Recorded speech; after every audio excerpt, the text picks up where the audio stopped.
Minus, এখানে জায়গা কম হবে, আমি এক কাজ করি ইজ ইকুয়াল, কোথায় লিখি বলো তো, আচ্ছা ছোট ছোট করে লিখছি, মাইনাসটা কমন নিয়ে ভি কে কনস্ট্যান্ট নিয়ে এইচ ওর derivative V DHO by DT plus H O K constant করে ভি এর derivative H O DV by DT. বোঝা গেছে সবার?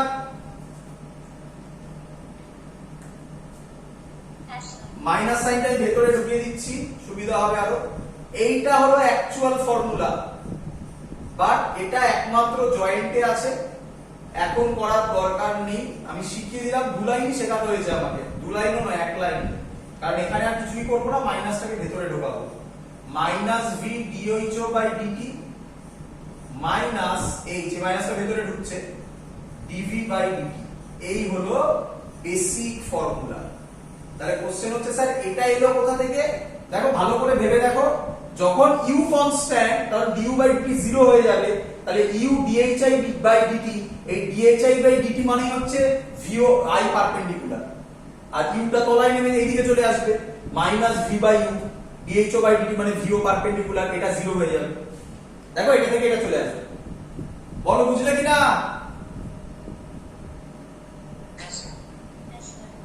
তো দরকার নেই, বলে দিলাম, দরকার নেই, ভুলে যাও, এটা স্যার শিখিয়ে দিয়েছে, দরকার নেই, এটা আমরা জয়েন্টের ক্লাসে ডিটেইলসে করি, এখানে দরকার নেই। আমরা শুধুমাত্র এই দুটো ফর্মুলা মনে রাখবো, এটা দরকার নেই, এটা দিয়ে কোশ্চেন আসে না, এটা দিয়ে মেইনলি কোশ্চেন দেয়। এটা হচ্ছে পারপেন্ডিকুলার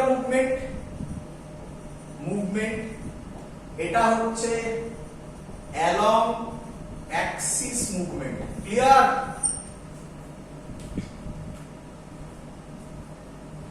অ্যালং অ্যাক্সিসটা তোমরা এনসিইআরটি তে একটা কোশ্চেন পাবে, অ্যালং অ্যাক্সিসটা এসেছিল একবার, কিন্তু সেটা অন্যভাবে সলভ করা আছে, ম্যাক্সিমাম বইতে দেখবে। তোমরা এই ফর্মুলাটা মনে রাখবে, আর কিছু মনে রাখার দরকার নেই। আমি একটা এইচডব্লিউ দেব, বাড়িতে করবে সবাই, করে আমাকে বলবে, আমি মুখে আইডিয়া দিয়ে দিচ্ছি, কোশ্চেনটা লিখে ফেলবে সবাই, ডিসি পার্টের বইতে তোমরা এই কোশ্চেনটা পাবে। কি কোশ্চেনটা হচ্ছে একটা কনকেভ মিরর, এটাকে S3 বলে লোকে, আর দরকার নেই, S3 বলে এটাকে কেউ কেউ, কিন্তু আমি আশা করব তোমরা সবাই এবার পেরে যাবে, আমি শিখিয়ে দিয়েছি সব কনসেপ্ট। 5 সেন্টিমিটার পার সেকেন্ড, এটা 37 ডিগ্রি, এটা 30 সেন্টিমিটার, আর F 20 centimetre. Find velocity of image. Find velocity of image. এটা কোশ্চেন, দেখো একটু বুঝে নাও, আমি বলে দিচ্ছি। দেখো এদিকে যদি 5 হয়, তাহলে এই বরাবর হবে 37 ডিগ্রি হলে 5 cos 37 ডিগ্রি, এই বরাবর হবে 5 sin 37 ডিগ্রি। একই নয় সবার? ক্লিয়ার?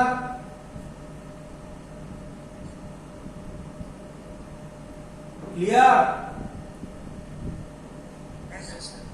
আচ্ছা, এবার কেটে কেটে ভাবো, তাহলে একটা ছবি হলো এরকম, এই বরাবর 5 cos 37, তোমরা cos 37 ভ্যালু বসিয়ে দেবে, এটা 30 বলা আছে, এটা 20 বলা আছে, এটা বার করতে পারবে কোন ফর্মুলা দিয়ে বেরোবে?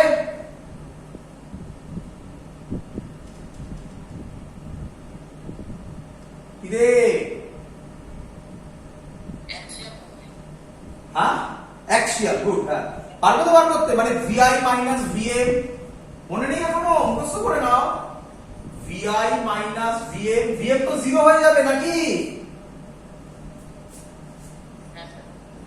Minus v square by u square vo minus va. এবার পারবে তো, নাকি আমাকে এটা করতে হবে? আর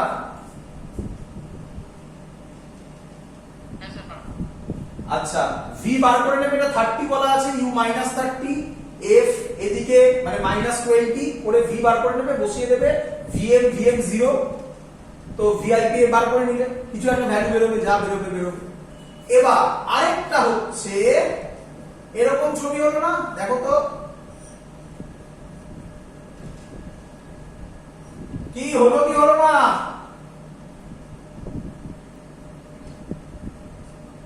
কিরে এটার ফর্মুলা কি করবে, যেটা শেখালাম সহজটা, vi perpendicular minus v by u is equal, sorry vo perpendicular, পারবে করতে, বার করতে এটাও,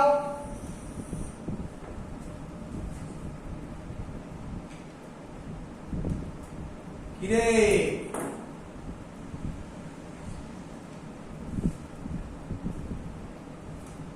হবে না, তাহলে এটা পেয়ে গেলি, এটাও পেয়ে গেলি পারপেন্ডিকুলার, তার মানে কি পেয়ে গেলি, এটার জন্য ধর এদিকে এলো আর এটার জন্য এদিকে এলো, তাহলে এটা রেজাল্টেন্ট বার করতে পারবি, বোঝা গেছে? আর যদি না হয় ছেড়ে দে, যদি এরকম ভাবে যদি না করিস তাহলে কি করবি শোন, এটা যা বেরোবে অত আই ক্যাপ করবি, আর এটা যা বেরোবে অত জে ক্যাপ করবি, অ্যানসার হয়ে গেল, আই ক্যাপ প্লাস জে ক্যাপে রাখবি। Clear idea?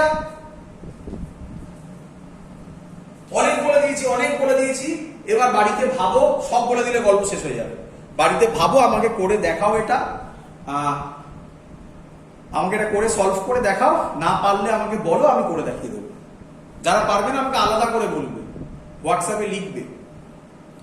চলো, এই হলো আমাদের পোরশন। এবার আমরা করব যেটা, সেটা লেখো রিফ্র্যাকশন, খুব ইম্পর্টেন্ট। আচ্ছা, এখান থেকে অনেকের সিলেবাস শুরু হলো, রিফ্র্যাকশন এখান থেকে, দেখো রিফ্র্যাকশনও খুব সহজ জিনিস, বাট এটাও ফিল করাবো আমরা। চলো লেখো, হেডিং দাও রিফ্র্যাকশন। সবার ক্লিয়ার? মিরার যা আছে আমি সবার বেসিক কনসেপ্ট তোমাদেরকে দিয়ে দিয়েছি, এবার শুরু করছি আজকে refraction.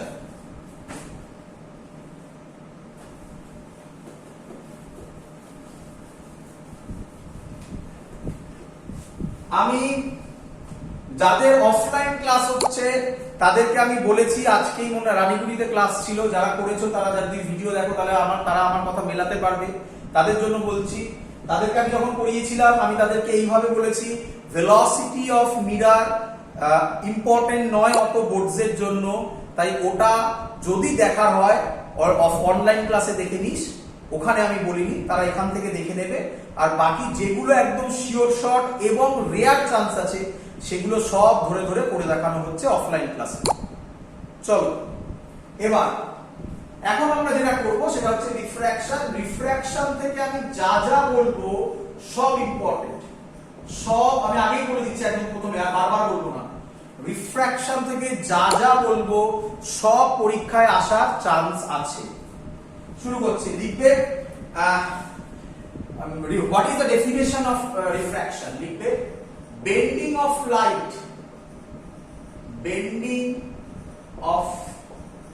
light rays when it passes from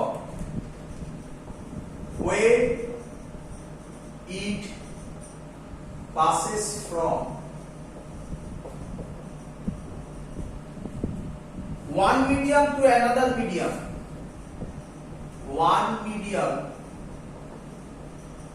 to, তোমরা জানো রিফ্র্যাকশন, another medium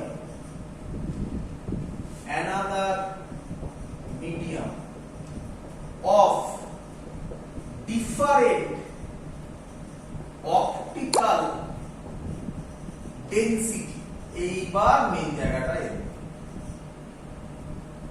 আমি আশা করব ম্যাক্সিমাম লোক ডেফিনেশন ধরতে পেরে গেছো। Bending of light when it passes from one medium to another medium of different optical density. Clear? কারোর কোনো ডাউট? প্রথম কোশ্চেন কে আমাকে বলবে, এক মিনিট একটু দাঁড়া, চলো কে আমাকে বলবে ফার্স্টে যে অপটিক্যাল ডেনসিটি এটা মানে কি? ভালো করে শুনবে, ফিল করবে, খুব ইম্পর্টেন্ট জায়গা বলছি। অপটিক্যাল ডেনসিটি কথাটার মানে। প্রথম কথা, এই ডেনসিটির সাথে আমরা যে ডেনসিটি ফর্মুলা করেছি মাস বাই ভলিউম, তার কোনো রিলেশন নেই।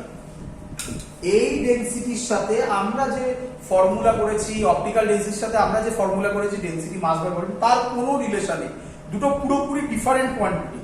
খুব সিম্পল এক্সাম্পল বলে দিই, এটা ইউনিট আছে, ডাইমেনশন আছে, এটা কোনো ইউনিট নেই, ডাইমেনশন নেই, যেটা দিয়ে মাপা হয় অ্যাকচুয়ালি। অপটিক্যাল ডেনসিটি কথাটার মানে, ভালো করে বুঝবি, অপটিক্যাল ডেনসিটি কথাটার মানে মিডিয়ামের মধ্যে যে পার্টিকেল গুলো আছে সেগুলো কতটা ক্লোজলি স্পেসড সেটাকে বোঝায়। This is called optical density. আরো ক্লিয়ার হবে, একটু ধৈর্য ধর, আরো ক্লিয়ার হবে। প্রথম কথা, এক এক করে আসছি। অপটিক্যাল ডেনসিটিকে মেজার করা হয় রিফ্র্যাক্টিভ ইনডেক্স দিয়ে। আমি শর্টে লিখলাম রিফ্র্যাক্টিভ ইনডেক্স দিয়ে। অপটিক্যাল ডেনসিটি মেজার্ড বাই, এবার আশা করি আস্তে আস্তে ক্লিয়ার হচ্ছে, মেজার্ড বাই রিফ্র্যাক্টিভ ইনডেক্স। এক এক বই এক এক রকম ধরে, কেউ রিফ্র্যাক্টিভ ইনডেক্স কে এন ধরে, কেউ রিফ্র্যাক্টিভ ইনডেক্স কে মিউ ধরে, আমি মিউ ধরে করছি। এবার বোঝ ভালো করে। প্রথম কথা, মিউ এর ডেফিনেশন কি? মিউ এর ডেফিনেশন তোরা পড়েছিস। It is the ratio of speed of light in vacuum to the speed of light in that medium. Mu এর formula, it is the ratio of speed of light in vacuum. লিখে দিচ্ছি, c মানে হচ্ছে, জানিস তোরা, speed of light in vacuum or air বলে। V মানে speed of light in air. তাহলে এবার ভাব, খুব সিম্পল থিং। এবার ভাব, হ্যাঁ রে, যদি অপটিক্যাল ডেনসিটি বেশি হয় কোনো একটা মিডিয়ামের রেসপেক্টে, তাহলে মিডিয়ামের পার্টিকেল গুলো আর বেশি ক্লোজলি স্পেস, যার রেসপেক্টে বলছি তার সাথে, তার রেসপেক্টে ওটা বেশি ক্লোজলি স্পেসড। বল বুঝলি কিনা?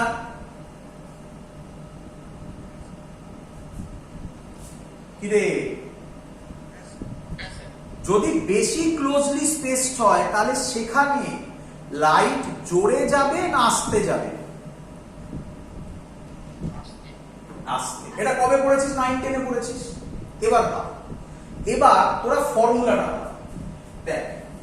আমি ধরলাম রিফ্র্যাক্টিভ ইনডেক্স 1 মিডিয়ামের ফর্মুলা হবে C/V1। বল এই ফর্মুলাটাতে কোনো আপত্তি আছে? রিফ্র্যাক্টিভ ইনডেক্স 2 মিডিয়ামের ফর্মুলা হবে C/V2। যদি আমি μ2/μ1 করি, মানে এটা বাই এটা, তাহলে অ্যান্সার হবে V1/V2। বল বুঝলি কিনা?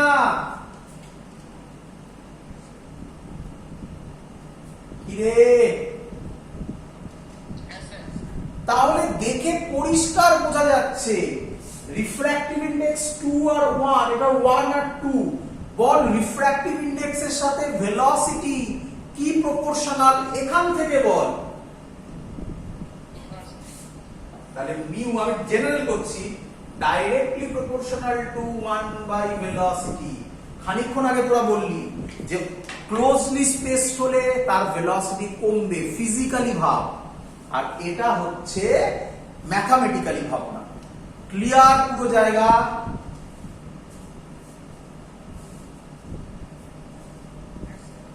চলো এবার এখান থেকে আমি আরেকটা ফর্মুলা বানাতে পারি। আমি একই জায়গায় সব ফর্মুলাগুলো আছে, ওখান থেকে কোশ্চেন দেবে, আমি অঙ্ক করাচ্ছি, ধৈর্য ধরো, সব করাবো।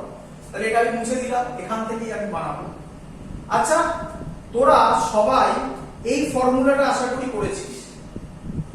V is equal to n lambda। V মানে velocity of that body, n মানে হচ্ছে ফ্রিকোয়েন্সি। আমি লিখে দিচ্ছি, s তো আর কিছু নেই তো না, কোন কোন বই f করে। V মানে ভেলোসিটি, n মানে হচ্ছে ফ্রিকোয়েন্সি, ল্যামডা মানে হচ্ছে ওয়েভলেন্থ। এই ফর্মুলাটা সবার জানা?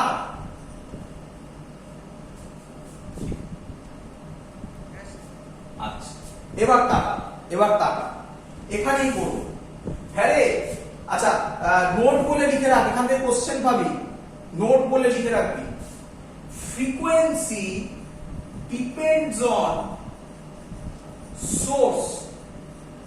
যদি সোর্স সেম থাকে, যেটা কিনা ম্যাক্সিমাম জায়গায় থাকবে, খুব ইম্পর্টেন্ট কথা, যদি সোর্স সেম থাকে তাহলে ফ্রিকোয়েন্সি চেঞ্জ হবে না।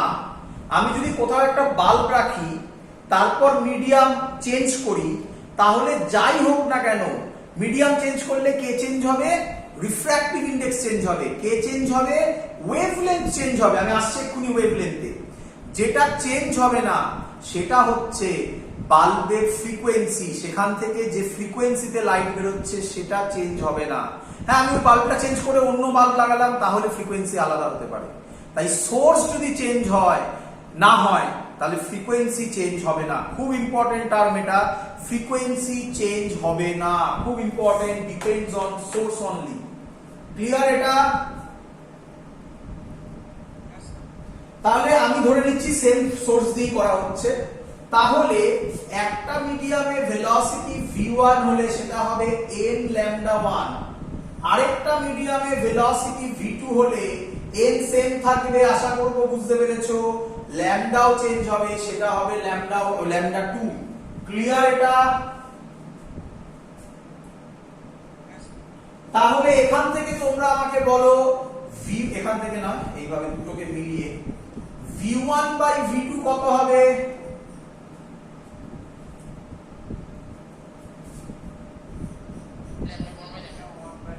এই দেখো v1 বাই v2 টাই এখানে ছিল।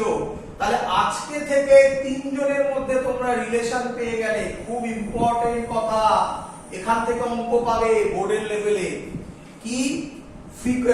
রিফ্র্যাক্টিভ ইন্ডেক্স যদি চেঞ্জ হয়, স্পিড চেঞ্জ হয়, তোমরা জানো, তোমরা বলেছো আগে 19এও পড়েছো। এখন দেখলে ওয়েভলেন্থ তো চেঞ্জ হয়, এবং রিফ্র্যাক্টিভ ইন্ডেক্সের সাথে ভেলোসিটি ইনভার্সলি প্রপোর্শনাল, আবার রিফ্র্যাক্টিভ ইন্ডেক্সের সাথে ওয়েভলেন্থ তো ইনভার্সলি প্রপোর্শনাল। এটা 2:1, এটা 1:2। ক্লিয়ার? তার মানে যদি সোর্স সেম থাকে তাহলে ফ্রিকোয়েন্সি সেম, যদি মিডিয়াম চেঞ্জ করি তাহলে তার রিফ্র্যাক্টিভ ইন্ডেক্স চেঞ্জ হবে, এবং যে লাইটটা আসছে তার ওয়েভলেন্থ চেঞ্জ হবে। Clear idea? এখান থেকে কোশ্চেন থাকবে, বলে দিলাম, এটাই কনসেপ্ট। ফ্রিকোয়েন্সি চেঞ্জ হবে না যদি না সোর্স চেঞ্জ হয়। হয়েছে সবার? চলো নেক্সট কনসেপ্ট। আচ্ছা, এটাকে লেখার একটা স্টাইল আছে, সেই স্টাইলটা এবার শেখাবো। জিনিস বলে দিয়েছি, এবার লেখার স্টাইল, কারণ তোমরা স্টাইলটা হামেশাই কোশ্চেন পেপারে পেতে পারো। এটাকে ল্যাঙ্গুয়েজে বলে, ল্যাঙ্গুয়েজ লিখছি এটা। রিফ্র্যাক্টিভ ইন্ডেক্স, শর্টে লিখলাম RI, মানে refractive index of 2 with respect to, শর্টে লিখলাম WRT, মানে উইথ রেসপেক্ট টু 1। এটাকে বলা হয় refractive index of 2 with respect to 1। এটা লেখার স্টাইল কি রকম বুঝলাম? এটা লেখার স্টাইল দেখে নাও, শিখে নাও। μ21 এরকম ভাবে লেখে, এটাকে শিখে নাও। μ21, এটাকে পড়ে এরকম μ21, মানে refractive index of 2 with respect to 1।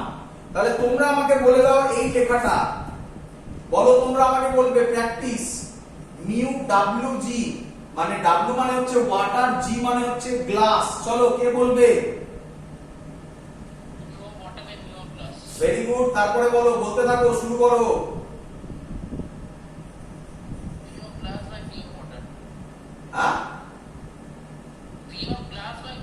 Very good. তারপরে বলতে থাকো।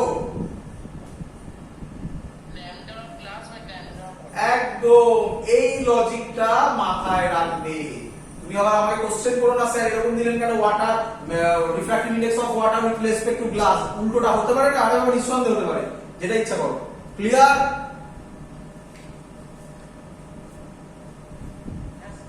চলো এখান থেকে একটা কোশ্চেন পাবে তুমি, সিম্পল কোশ্চেন। ধরো এটা বলে দিল ভেলোসিটি অফ গ্লাস বলে দিল, ওয়াটার বার করতে দিল, যা ইচ্ছা যে কোনো তিনটে বলে দেবে, একটা বার করতে দেবে। এখান থেকে এরকম কোশ্চেন পেতে পারো। আরেকটা কোশ্চেন খুব ইম্পর্টেন্ট কনসেপ্ট। আচ্ছা এটা ল্যাঙ্গুয়েজ বলো তোমরা, এক্ষুনি শিখিয়েছি, বলো।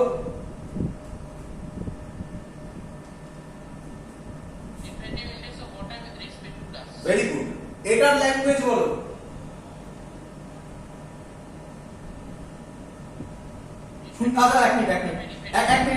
এক মিনিট শুনতে পেয়েছো আশা করি। ও বললো এটা যদি তোমরা ভিডিওতে না শুনতে পারো সেটা একবার বলে দিই। এটা ও বললো refractive index of water with respect to glass, একদম ঠিক বলেছে। এটা বলো।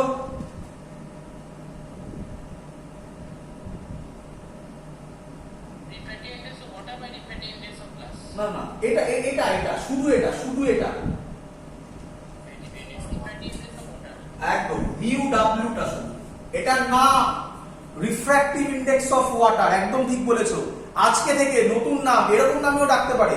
এটার আরেকটা নাম absolute refractive index of water, absolute refractive index of water. এর মানে কি, আমি আর ওয়াটার লিখলাম না, শুধু ডাব্লিউ লিখেছি। এর মানে কি, যদি শুধু মিডিয়াম থাকে তার মানে অ্যাজিউম করে নিতে হবে এই সাইডে মনে মনে যেন এয়ার বা ভ্যাকুয়াম আছে। Clear idea? তাহলে এয়ার অর ভ্যাকুয়ামের রেসপেক্টে যে রিফ্র্যাক্টিভ ইনডেক্স, তার নাম absolute refractive index of that medium, or আমরা বলি শুধু refractive index of that medium. Clear?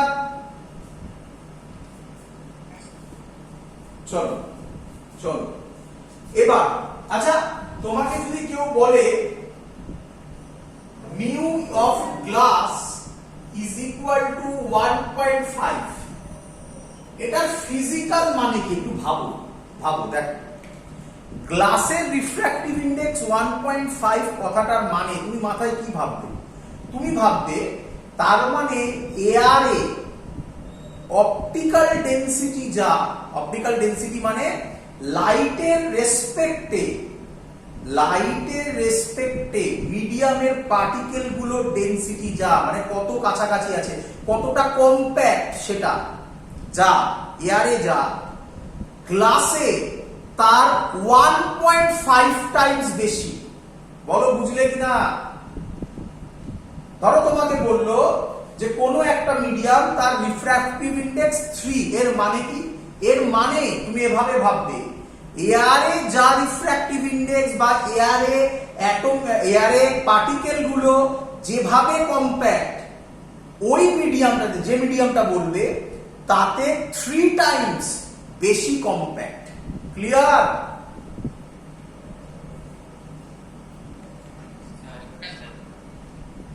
বলো, আরেকবার বলবো?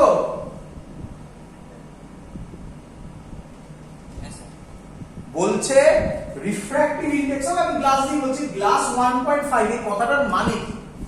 এই কথাটার ফিজিক্যাল মিনিং যে এয়ারে তার পার্টিকেল গুলো যতটা কম্প্যাক্ট মানে বোঝো তো একদম ক্লোজলি স্পেস, এবার কতটা সেটা জানি না, যতটা কম্প্যাক্ট, গ্লাসে তার 1.5 টাইমস বেশি কম্প্যাক্ট। বলো বুঝলে কিনা? চলো আরেকটা কথা, তোমরা সবাই আশা করবো এটা ধরতে পারবে, mu is equal to C by V. C মানে হচ্ছে লেখা ছিল, এখন এখানে লেখা ছিল mu is equal to C by V. C মানে হচ্ছে speed of light in vacuum, যেটা তোমরা জানো 3 × 10⁸ metre per second, but actually তাই না, একটা বড় ডিজিট হয় 299, একটা বড় ডিজিট হয়, যাই ওটা ছাড়ো। আর speed of light in air, তাহলে সরি ভুলে গেছি আমি, এটা speed of light in vacuum, এটা হবে speed of light in that medium. Air হলে তো সেমই হয়ে যাবে, ইন দ্যাট মিডিয়াম। তাহলে জেনারেলি যদি এয়ার হয় তাহলে মিউ হবে সি বাই সি, যেটা ভুল করে লিখে ফেলেছিলাম, সি বাই সি। তাহলে মিউ এর ভ্যালু ফর এয়ার হবে 1। ক্লিয়ার?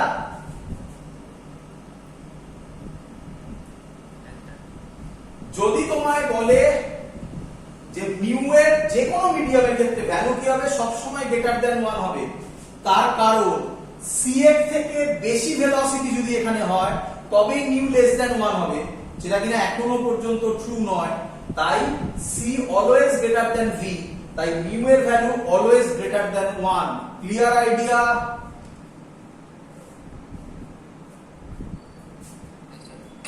চলো আজকে একটা ফান্ডামেন্টাল কনসেপ্ট দিয়ে ক্লাসটাকে শেষ করব। খুব ইম্পর্টেন্ট কনসেপ্ট, খুব বেসিক কনসেপ্ট, ভালো করে বুঝবে। এবার আমি যদি রিফ্র্যাকশনে যাই তাহলে রিফ্র্যাকশনের ডেফিনেশন হবে, রিফ্র্যাকশনের ডেফিনেশনটা একটা লিখলাম আমি, সেটাকে এবার এক্সপ্লেন করব। আমরা তো শুধু বোঝালাম অপটিক্যাল ডেনসিটি মানে কি, এবার আমরা যেটা বোঝাবো যে বেন্ডিং অফ লাইট। আপনি লিখেছিলেন ডেফিনেশনের মানে, এটা ধরো মিউ1, এটা ধরো মিউ2। কে আমায় বলবে মিউ1 মানে, মিউ1 এর নাম কি ল্যাঙ্গুয়েজে?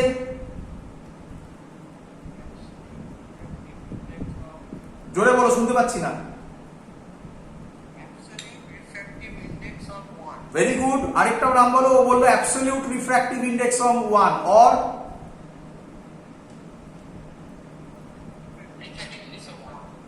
না, হ্যাঁ, or refractive index of 1 or refractive index of 1 with respect to air. Clear?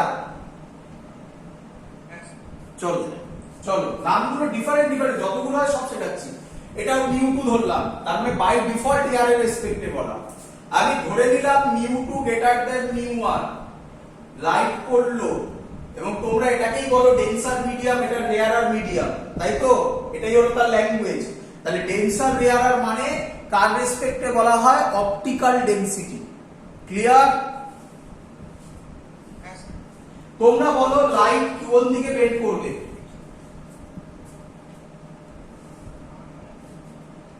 বলো। লাইট টুয়ার্ডস নরমাল বেন্ড করবে। কোশ্চেন হচ্ছে কেন? ভালো করে ভাবো। ম্যাক্সিমাম বইতে যে অ্যানসারটা দেওয়া থাকে যে লাইট টুয়ার্ডস নরমাল বেন্ড করবে, বিকজ লাইট ডেন্সার মিডিয়ামে যাচ্ছে, তাহলে তার ভেলোসিটি কমবে, তাই লাইট টুয়ার্ডস নরমাল বেন্ড করবে। বাট এটা কনসেপ্ট নয়, অ্যাকচুয়ালি কারেক্ট কনসেপ্ট নয়। ভালো করে ভেবে দেখো, যদি ডেনসিটি চেঞ্জ হয়, মানে আমি যদি ডেন্সার মিডিয়ামে যাই তো ভেলোসিটি কমলো, ভেলোসিটি কমা মানে কি গাড়ি সবসময় ডান দিকে দেখবে? মানে কথার কথা বলছি, ডান দিকে অথবা বাঁ দিকে, এই রেসপেক্টে ভাবো। তা এরকম তো কোনো লজিক নেই না। কনসেপ্টটা বোঝো। এটা অ্যাকচুয়াল কনসেপ্ট হচ্ছে লাইট সব সময়, একদম বেসিক কনসেপ্ট, ভালো করে বুঝে নাও একবার। লাইট সব সময় কি সেম রাখতে চায়? সেটা হচ্ছে টাইম। খুব ইম্পর্টেন্ট জিনিস, সেটা হচ্ছে টাইম সব সময় সেম রাখতে চায়। এবার লাইট প্রপাগেট করছে, ভালো করে বোঝো। লাইট এখান দিয়ে এলো, কোন পাথে যাওয়ার কথা ছিল সেটা আমি দেখালাম ডট ডট দিয়ে। ক্লিয়ার? এবার লাইট যে মিডিয়ামে গেল সেটা ডেন্সার মিডিয়াম। ডেন্সার মিডিয়ামে গিয়ে ওর ভেলোসিটি কমে গেল। ও এবার কি ভাবছে? আমার টাইম সেম রাখতে হবে। ভালো করে বোঝো, আমার টাইম সেম রাখতে হবে। আমার টাইম যদি সেম রাখতে হয় তাহলে আমার ভেলোসিটি কমে গেছে, তাহলে আমি সেম পাথ দিয়ে যাব, তার থেকে লং ডিস্টেন্সটা দিয়ে যাব, না তার থেকে শর্ট ডিস্টেন্স দিয়ে যাব?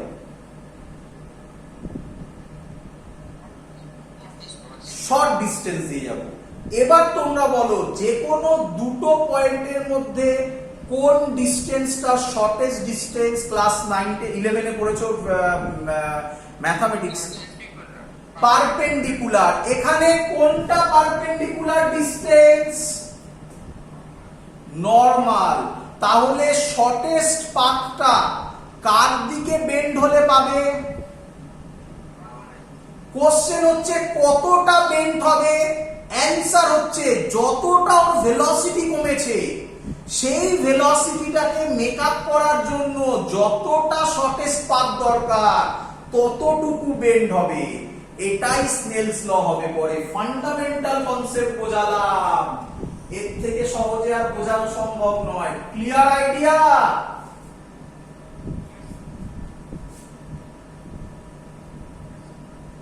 বোঝা গেছে?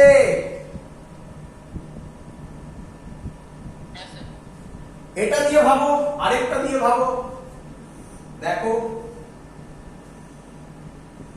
একটু ভেঙে গেছে, আর কি বলবো। এটা μ1, এটা μ2 লেস দ্যান μ1। বলো লাইট কোন দিকে যাওয়ার কথা? Straight, clear?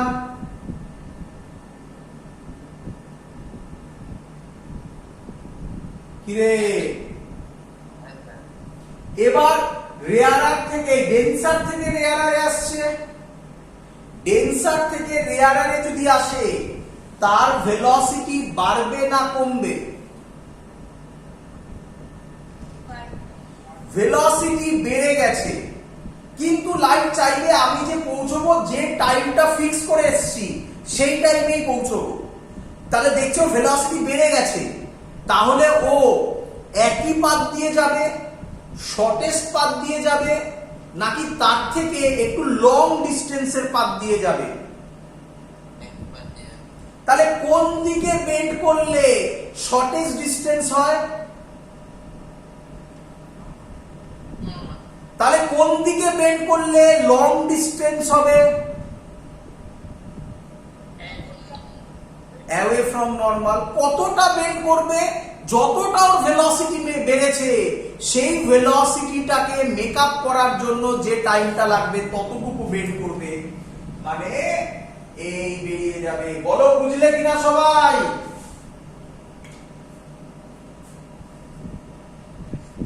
একদম ক্লিয়ার 100%? চলো এবার আমি যেটা করছি এটা তোমাদের জানা, তবে ভিউটা আরেকটু ভালো হয়ে যাবে। এটাকেই আমি বলতে পারি আই,